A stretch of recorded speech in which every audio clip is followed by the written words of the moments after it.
আগামীকাল মঙ্গলবার আমরা ছিলাম সেই চির আকাঙ্ক্ষিত রাম মন্দির ও হনুমানকে দর্শন করে সরাই নদীতে স্নান সেরে গুপ্তার ঘাট মানে যেখানে রাম ও তার পরিবার বিলীন হয়ে গেছিল সরাই নদীতে, সেখানে টোটোই ধরে শেষমেশ আসি অযোধ্যার স্টেশনে। রাত্রি পৌনে 8টা ট্রেন ধরে আমরা প্রয়াগ জংশনে নামি 3টে নাগাদ। তারপরেই পদব্রজে আমি আর আমার বন্ধু শুভঙ্কর দাস বেরিয়ে পড়ি। এখন দেখছেন আমরা উপস্থিত সেই কুম্ভমেলায় চিত্র বিচিত্র, নানা ভাষা, নানা মত, নানা পরিধান, বিবিধের মাঝে দেখো মিলন ও মহান। আমরা মিলন উৎসবে মেতে উঠেছি। কুম্ভের উদ্দেশ্যে আমরা রওনা দিচ্ছি। এখন আমরা উপস্থিত নাগেশ্বর মন্দিরে। এখান থেকে আমরা যাব 17 নম্বর ঘাটে স্নান সারতে। শুভঙ্কর ভারী উতলা হয়ে পড়েছে, ও নামবার জন্য ছটফট করছে পবিত্র তীর্থভূমিতে। আবার 144 বছর পরে এই মহাকুম্ভের যজ্ঞ অনুষ্ঠিত হবে, যেদিন আমরা প্রত্যেকে অতীত হয়ে যাব ভবিষ্যতের খাতায়।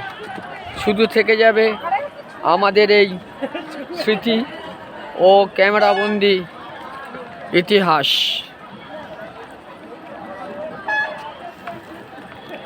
সকলে কামনা করুন যেন প্রত্যেকেই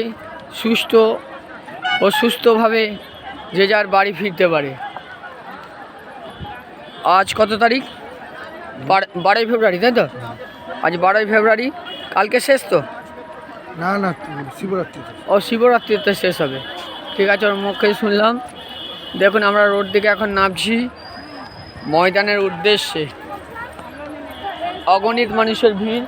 একটা বাঙালিকে পেয়েছি, ঠিক আছে, প্রয়াগের ভূমিতে।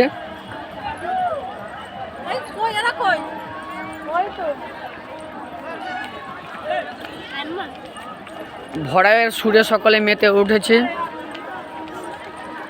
মাঘী পূর্ণিমার চাঁদ দর্শন করুন, সেই সঙ্গে বহু দর্শনার্থীকে।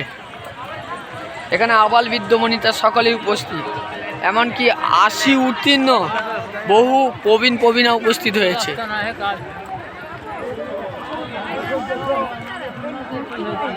শুভঙ্কর, দাঁড়িয়ে যাও।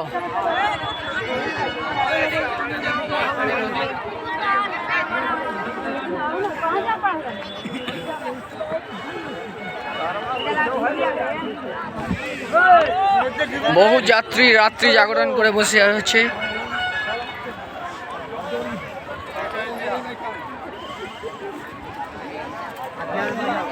এখানকার পুলিশ প্রশাসনের সেবা পরিষেবা খুবই সুন্দর। সামনে আসছে একটি অ্যাম্বুলেন্স সুতীক্ষ্ণ চিৎকারে।